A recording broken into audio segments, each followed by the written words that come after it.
nossas Bíblias em 2 Samuel, capítulo de número 9.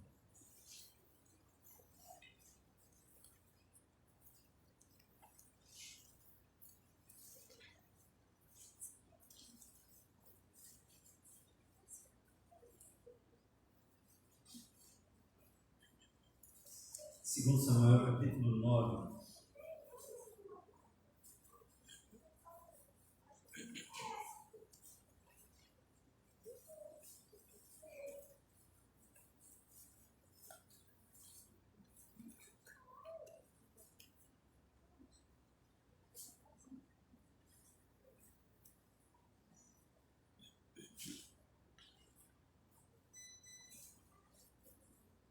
Esse texto nos apresenta a graça de Deus em ação. É a história em que Davi expressa bondade e recebe Mefibosete no palácio. Se você não conhece a história, você fique atento, nós vamos dar alguns detalhes aqui importantes. Se você já conhece a história, também fique atento. Há lições preciosas nesse texto para a nossa vida hoje. O texto diz assim: disse Davi: resta ainda, porventura, alguém da casa de Saul para que use eu de bondade para com ele, por amor de Jonatas? Havia um servo na casa de Saul, cujo nome era Ziba. Chamaram-no que viesse a Davi. Perguntou-lhe o rei: és tu Ziba? Respondeu: eu mesmo, teu servo. Disse-lhe o rei: não há ainda alguém da casa de Saul para que use eu de bondade de Deus para com ele? Então Ziba respondeu ao rei: ainda há um filho de Jonatas, aleijado de ambos os pés. E onde está? Perguntou-lhe o rei. Ziba lhe respondeu: está na casa de Maquir, filho de Amiel, em Lodebar. Então mandou o rei Davi trazê-lo de Lodebar, da casa de Maquir, filho de Amiel. Vindo Mefibosete, filho de Jonatas, filho de Saul, a Davi, inclinou-se, prostrando-se com o rosto em terra. Disse-lhe Davi: Mefibosete. Esse disse: eis aqui teu servo. Então lhe disse Davi: não temas, porque usarei de bondade para contigo, por amor de Jonatas, teu pai, e te restituirei todas as terras de Saul, teu pai, e tu comerás pão sempre à minha mesa. Então se inclinou e disse: quem é teu servo para teres olhado para um cão morto tal como eu? Chamou Davi a Ziba, servo de Saul, e lhe disse: tudo que pertencia a Saul e toda a sua casa, dei ao filho de teu senhor. Trabalhar-lhe-ás, pois, a terra, tu e teus filhos e teus servos, e recolherás os frutos, para que a casa de teu senhor tenha pão que coma. Porém, Mefibosete, filho de teu senhor, comerá pão sempre à minha mesa. Tinha Ziba 15 filhos e 20 servos. Disse Ziba ao rei: segundo tudo quanto meu senhor, o rei, manda a seu servo, assim o fará. Comeu, pois, Mefibosete à mesa do rei, Davi, como um dos filhos do rei. Tinha Mefibosete um filho pequeno, cujo nome era Mica. Todos quanto moravam em casa de Ziba eram servos de Mefibosete. Morava Mefibosete em Jerusalém, porquanto comia sempre à mesa do rei. Ele era coxo de ambos os pés. Amém. Em meio à correria do dia a dia, nós nos esquecemos de muitas coisas. Pelo menos eu. A cabeça nem sempre funciona como deveria. E às vezes nós esquecemos coisas que são importantes. Domingo passado, eu falei de algo que a igreja muitas vezes esquece, que é a oração, a importância da oração.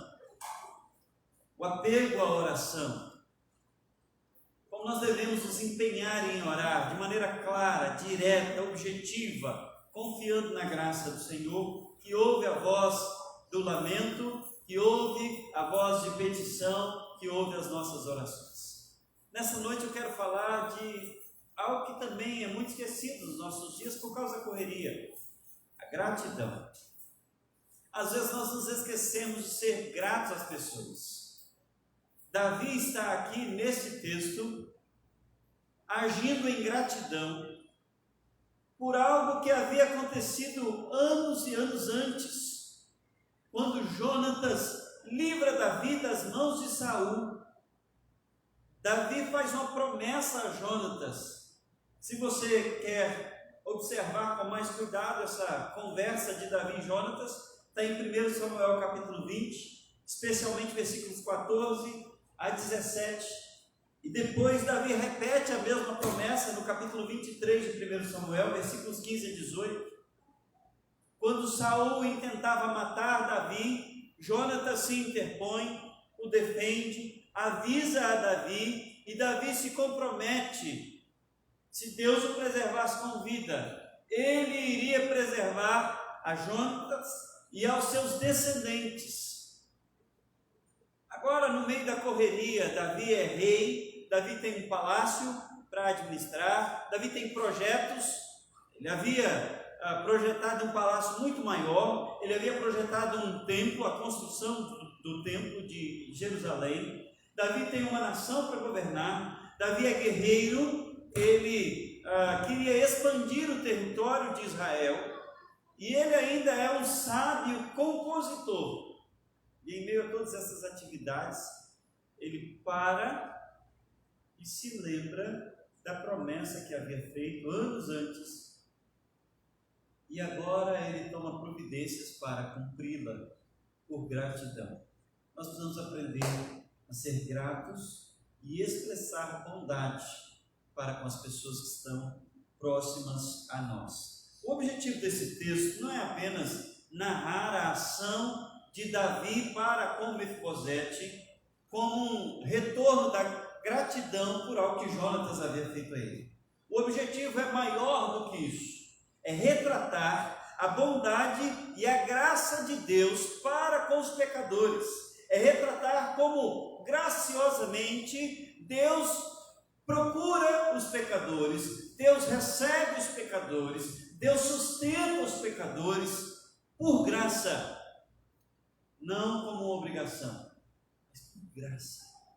Esse é o objetivo desse salmo. É para que quando os israelitas tivessem acesso e pudessem ler, eles entendessem não apenas a história entre Davi e Jonatas e a descendência de Jonatas, mas a história entre Deus e o povo de Israel.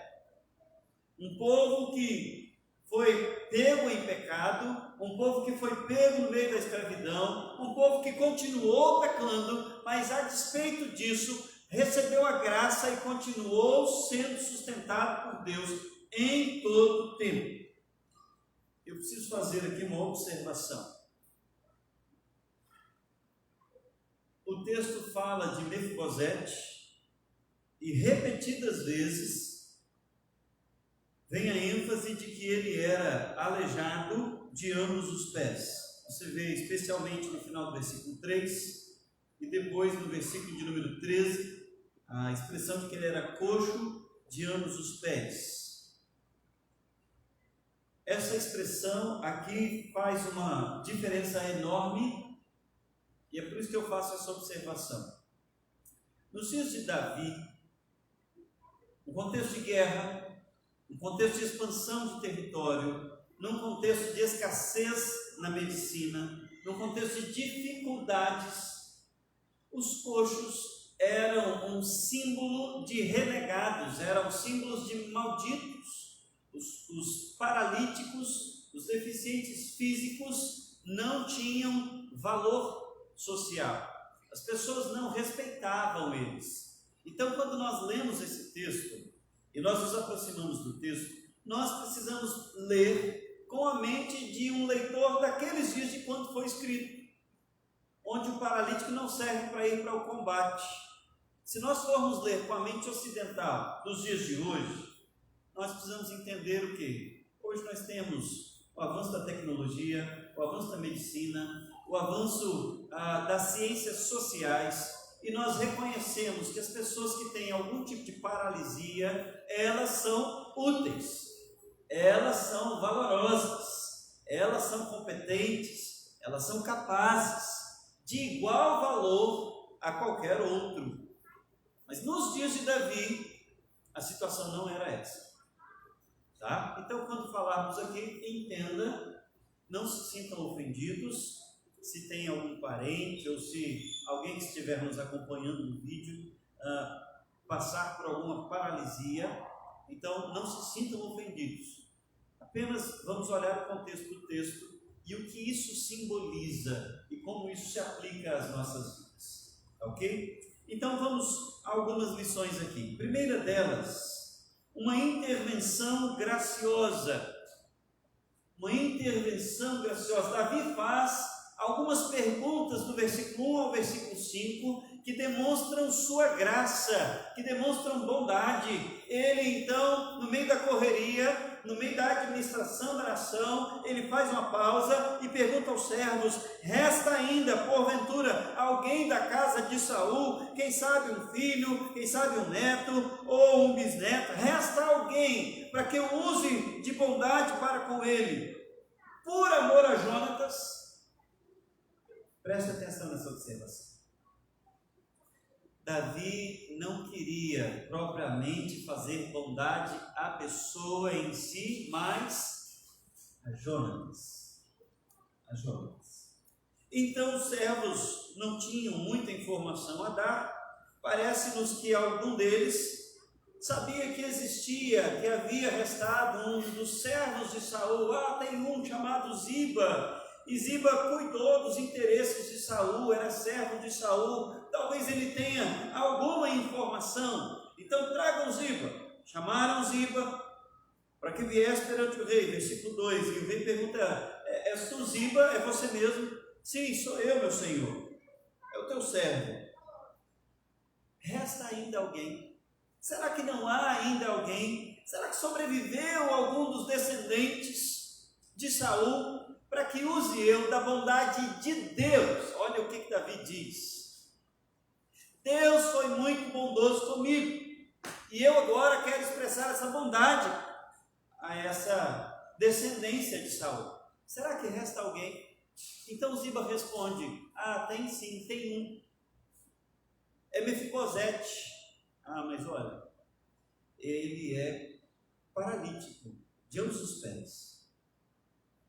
É verdade que mais tarde nós vamos encontrar aqui em 2 Samuel, capítulo 21, versículo 8, que haviam outros descendentes de Saul, os quais em um confronto, os servos de Davi os mataram. É verdade isso aí. Mas quem sabe, muito provavelmente Ziba ficou encarregado de cuidar apenas desse menino, desse rapaz, Mefibosete. E ele muito provavelmente não tinha conhecimento desses outros que também estavam vivos. De modo que quando ele responde por aquele que ele conhece. Tem um sim. O nome desse rapaz é Mefibosete, mas tem uma observação: esse rapaz é paralítico de ambos os pés, ele é coxo. Por que essa observação vem aqui e a gente insiste nessa palavra? Porque Ziba sabia muito provavelmente de uma expressão usada por Davi quando ele conquistou Jerusalém.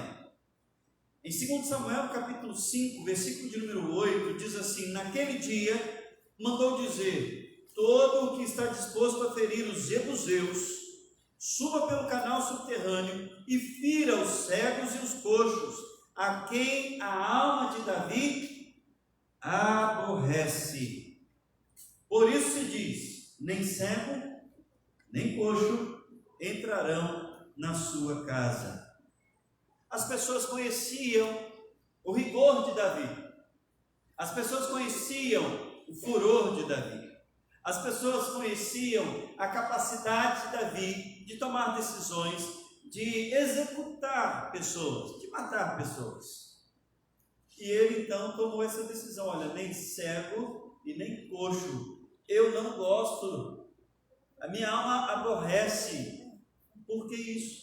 Como eu disse, naquele contexto, um contexto de guerra. Essas pessoas, elas eram entendidas como um símbolo de maldição. Eram pessoas que iriam atrasar o avanço das tropas, iriam ser um fardo. Então Davi diz: eu não quero ninguém no palácio, vão viver no meu reino, mas não no palácio. E agora a informação é: olha, o que está vivo é exatamente um que é coxo. Onde ele está? Versículo de número 4, Davi continua. Pela lógica, Davi diria: então acabou nossa conversa. Se é assim, deixa como está. Mas não, Davi segue adiante. Onde ele está? Ele está na casa de Maquir, que fica em Lodebar. Esse Maquir que hospeda Mefibosete é o mesmo que mais tarde, quando Davi está fugindo de Absalão, vai hospedar Davi também. É o mesmo homem, um hospedeiro, um hospitaleiro. Lodebar é uma região deserta, é uma região distante, é uma região de isolamento. De modo que o que a gente entende nesse versículo 4 é que aquele rapaz que chegou ali ainda criança, se você não conhece a história, bem, a história diz que quando Saul e Jonatas foram atacados pelos inimigos, a babá, a ama, a mulher que cuidava desta criança, que na ocasião tinha 5 anos de idade, ao fugir apressadamente com a criança, o menino tropeça, cai, fratura as pernas e fica então paralítico para o resto dos seus dias. E é assim que essa criança, um príncipe de Israel, chega até a casa de Maquir, ainda criança. É hospedado, sustentado, vivendo de favores, num lugar deserto, distante, por causa da sua queda. O texto do versículo 5, então, registra a fala de Davi. Manda trazê-lo, traz ele para cá. Vai lá, até a casa de Maquir, vai lá na terra de Lodebar e traz esse menino para cá. Essa é a nossa história. Essa é a história da humanidade. O homem caiu em pecado. Em pecado, o homem vive longe do palácio de Deus, do jardim de Deus. Em pecado, o homem vive em isolamento total, em desgraça total. Em pecado não há dignidade, não há honra, não há privilégios. É uma desgraça atrás de outra desgraça. Mas esse texto aponta muito mais do que a procura de Davi por um homem que é coxo. É a procura de Deus por homens assim como eu e você, que são pecadores. Assim como a alma de Davi aborrece os coxos, Deus abomina os pecadores. Assim como Davi disse: eu não recebo os coxos do meu palácio, Deus diz a mesma coisa: pecadores não entram no céu. Mas assim como graciosamente Davi vai atrás desse rapaz, Deus vem até nós. Por que Davi foi até ele? Por que Davi resolveu aceitar aquele rapaz? Por amor a Jonatas. Por amor a Jonatas. Deus aceita a mim e a você por amor a Jesus.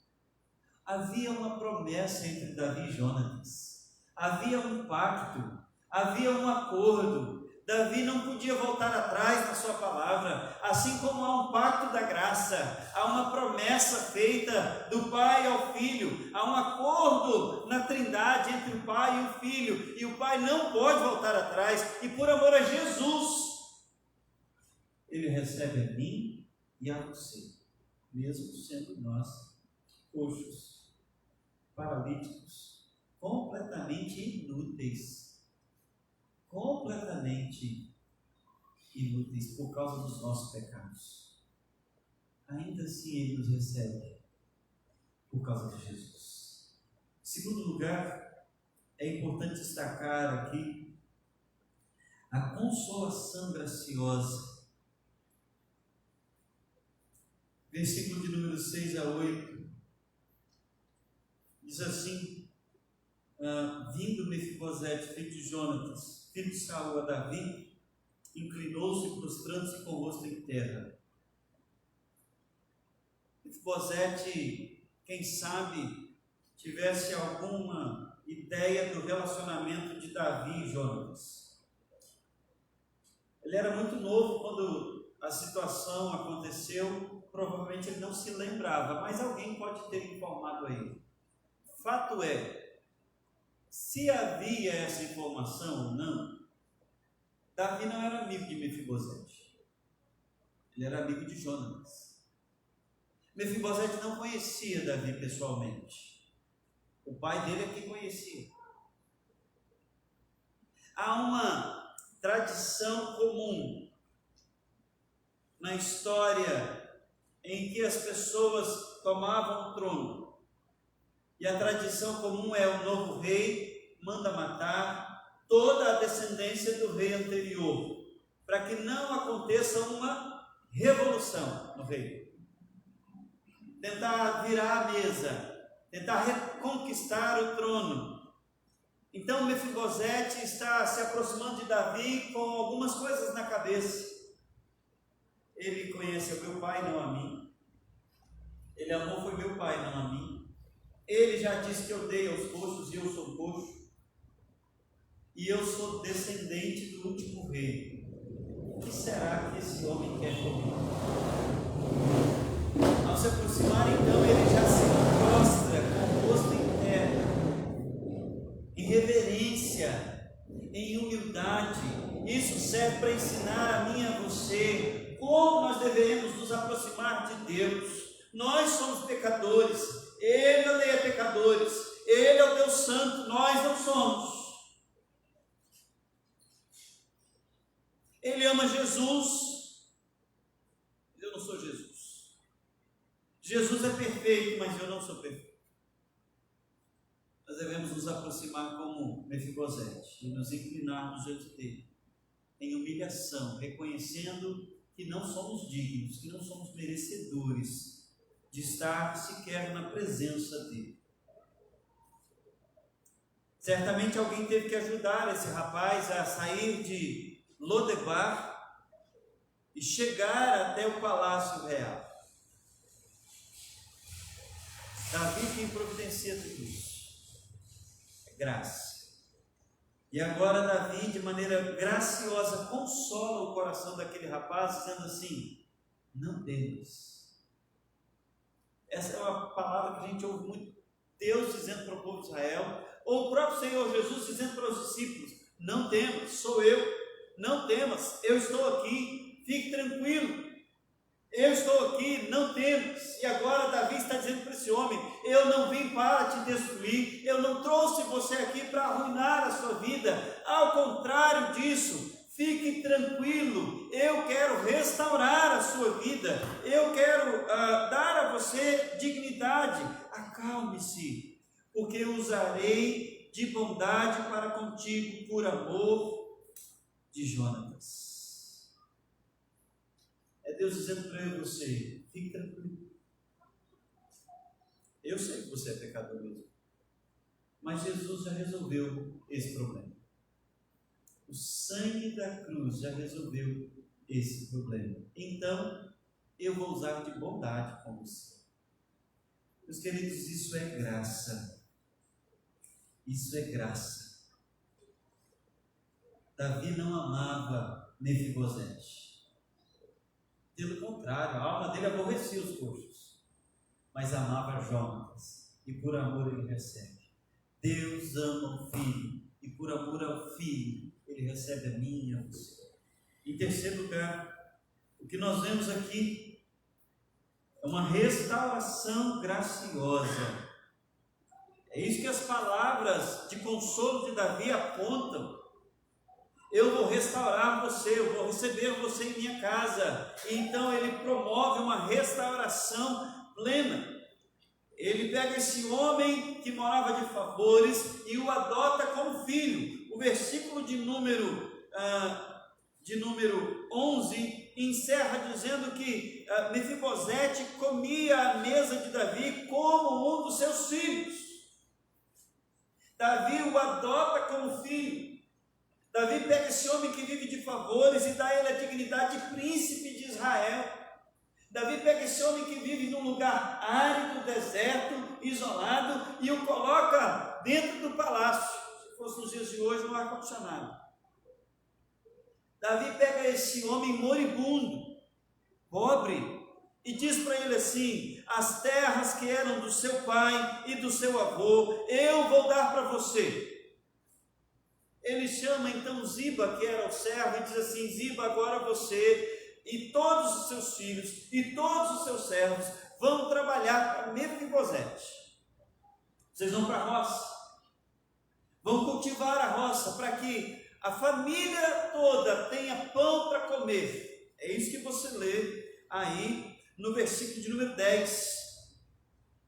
Você e seus filhos vão trabalhar na roça para que a casa do seu Senhor tenha sempre pão para comer.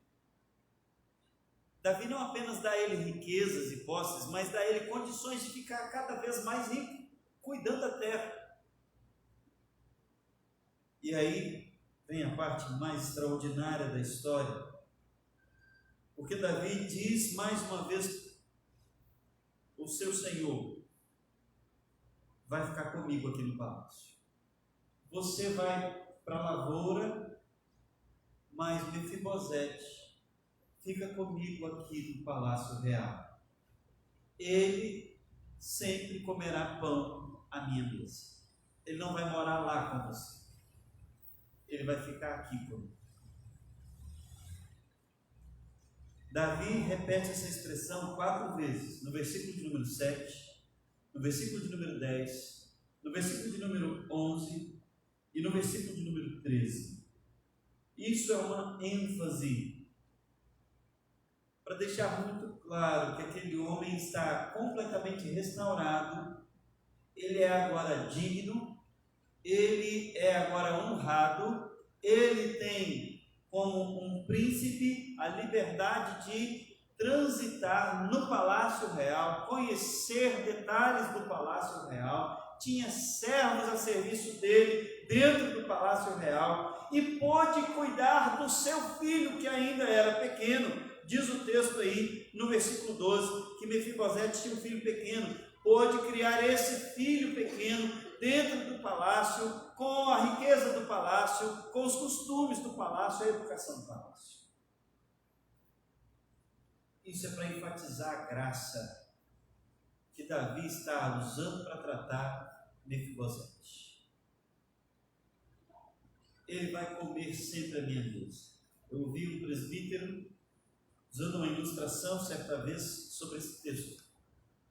Achei encantadora a ilustração, porque naquela ocasião fez muito sentido à minha mente. Espero que faça a sua. O moço é coxo. Davi não gostava disso. Mas quando você se assenta para comer, vamos pensar na nossa cultura. É claro que na cultura deles a refeição era diferente. A nossa cultura, quando você se assenta para comer, a dona da casa ou a secretária pega uma bela toalha, estende sobre a mesa e nós não vemos os pés de ninguém. A toalha da graça esconde as nossas imperfeições. A toalha da graça não deixa que Deus veja os nossos pecados. A graça de Deus cobre a multidão das nossas imundícias. E é só por causa disso que Davi pôde receber aquele coxo. E é por causa disso que Deus pode receber a mim e a você. O texto encerra assim no versículo 13. Morava Mefibosete em Jerusalém. Portanto, comia A mesa do rei, sempre a mesa do rei. Ele era coxo de ambos os pés. Preste atenção aí. O texto encerra com uma menção simples para lembrar algumas coisas. Primeiro, quem é Mefibosete mesmo? É um homem coxo de ambos os pés, a quem a alma de Davi abomina. Contudo, onde ele ficava? Ele morava todos os dias no palácio e comia sempre pão à mesa do rei. Por que isso? O rei não abomina os coxos? Sim. Então, como isso é possível? É possível porque Davi fez um juramento a Jonatas. E então, ele decidiu usar de bondade, de graça, para com esse miserável coxo. E restaurou nele a dignidade de príncipe. Essa é a lição de Deus para o nosso coração. Ora, que esse é o Jefferson. Olha, mas o Jefferson é pecador. Onde ele está? Ele está no céu, no banquete celestial. Mas Deus falou que não aceita pecador no céu. Sim, é verdade, ele disse. Mas ele aceitou esse miserável aí, porque ele fez um acordo, uma aliança, um juramento ao seu filho Jesus. E Jesus cumpriu a parte dele, morrendo na cruz. Por isso esse moribundo pôde ser aceito, apesar de ser um pecador. Isso é graça. Deus recebe a mim e a você por causa de Jesus. Não é por minha causa, não é por sua causa. É bem verdade que eu e você crescemos ouvindo aquela expressão: Deus ama você, Jesus ama você. Bom, não é falsa essa expressão. Mas para você entender essa expressão da maneira correta, você precisa entender esse texto aqui. Deus ama você porque Ele ama Jesus. Porque Ele fez um pacto com Jesus, por isso Ele ama você. Se não fosse por Jesus, Ele não amaria você, porque em mim e em você não há nada que atraia aos olhos de Deus. A nossa indignidade fica muito clara diante do Senhor. Mas o sangue do Cordeiro, com a graça, cobre todas as nossas iniquidades e nos dá o privilégio de sermos chamados filhos. Efésios 2 diz: Ele vos deu vida, estando vós mortos os vossos delitos e pecados. Em Romanos você encontra Paulo escrevendo, dizendo que Deus nos chama de filhos. Deus nos trata com a sua provisão. Em Hebreus 12 nós encontramos que habitaremos para sempre na casa do Senhor. Seremos eternamente sustentados por Ele. Em Mateus, o Senhor Jesus fala das bodas do Cordeiro. Nós estaremos comendo à sua mesa e já desfrutamos da sua provisão todos os dias, por causa de Jesus. Não é por nossa causa. Se Ele fosse nos tratar pelos nossos méritos, seria destruição total. Ele nos trata com graça porque Ele ama de fato o Filho. O Filho é que é o amado. Ele nos ama por causa do Filho. Eu queria então encerrar aqui com 3 aplicações. A primeira delas, esse texto nos ensina sobre a bondade de Deus na nossa vida, e a semelhança do que vemos nos versos iniciais, nós devemos manifestar essa bondade que já foi trazida até nós. Agora nós devemos expressá-la às outras pessoas, assim como Davi. Ele desfruta a bondade de Jonatas na sua vida, e agora ele expressa bondade na vida de Mefibosete. Deus já tem feito coisas grandiosas e graciosas na sua vida.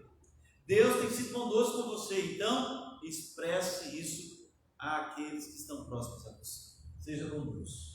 Em segundo lugar, esse texto nos ensina que muitas vezes nós estamos como esse rapaz, em sofrimento, passando por um período de sequidão, aridez, dificuldades, grandes problemas, grandes crises, talvez até financeira, problemas de relacionamento, humilhação, Quem sabe você tem vivido nesses dias esta realidade que Mefibosete vivia lá na casa de Maquir, em Lodebar, distante, sozinho, esquecido, largado para lá. Quem sabe você tem vivido assim. Esse texto é para ensinar a você que Deus, o Pai, em Jesus Cristo, ama você e vai até você e quer restaurar o seu coração e quer restaurar a sua alma, e não importa o quão pecador você seja, não importa o quão indigno seja, Ele pode transformar a sua vida. Ele já tem feito coisas grandiosas no nosso vida. Por último, esse texto nos fala, de fato, do amor de Deus por nós em Jesus. A aliança da graça, aliança que aconteceu na Trindade. Eu não estava presente naquela bendita reunião em que o Pai, o Filho e o Espírito Santo resolveram salvar. E naquela decisão era necessário que alguém pagasse o preço pelo pecado, e então o Senhor Jesus se apresenta e diz: eu pago.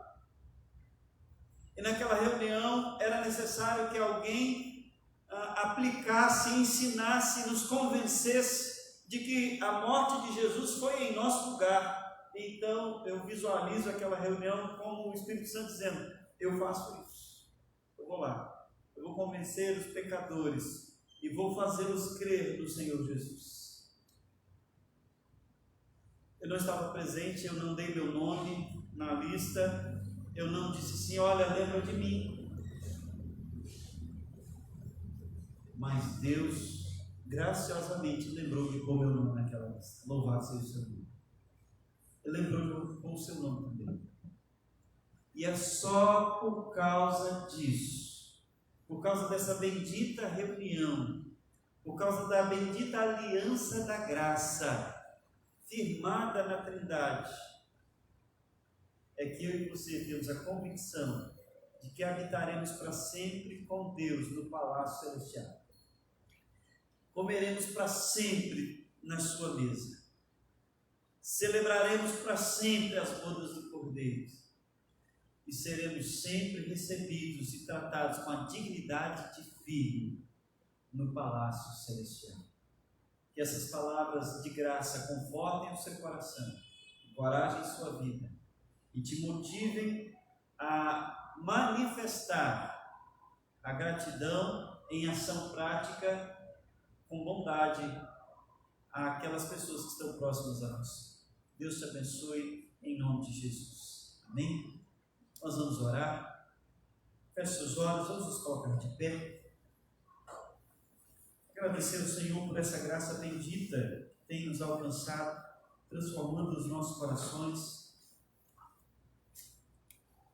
Ó Deus bendito e santo, louvado, exaltado, seja o teu nome, por toda a tua bondade, por toda a sua misericórdia, por sua graça manifestada a nós em Jesus Cristo. Por causa de Jesus, por causa do sangue de Jesus, por causa do sacrifício de Jesus, nós somos hoje aceitos, tratados como filhos. Nós não somos merecedores, não somos dignos, somos falhos, pecadores, limitados, mas por causa de Jesus o Senhor nos recebe, e como é bom reconhecer isso, porque assim nós temos segurança de que habitaremos para sempre com o Senhor, porque o que precisava ser feito, Jesus já fez por nós na cruz. Louvado seja o teu nome hoje e para todo sempre. Se há porventura em nosso meio alguém que ainda tem vivido de maneira moribunda, em pecado, em isolamento, distanciado do Senhor, afastado de Ti, que estas palavras, ó Deus, sirvam para despertar os seus corações, que o Senhor, ó Deus, os restaure, que o Senhor, ó Deus, afaste suas vidas do pecado e dê a eles a alegria da comunhão bendita contigo. É a oração que faço em nome de Jesus. E agora, irmãos, ide em paz. Que a graça do Senhor e Salvador Jesus Cristo, amor eterno, insondável de Deus o Pai, a comunhão e as consolações do Espírito Santo de Deus repousem sobre vós e sobre todos quanto aguardam sinceramente a volta do Senhor Jesus. Maranata, ora vem, Senhor Jesus. Amém e amém. Deus abençoe o seu coração e a sua família, em nome de Jesus.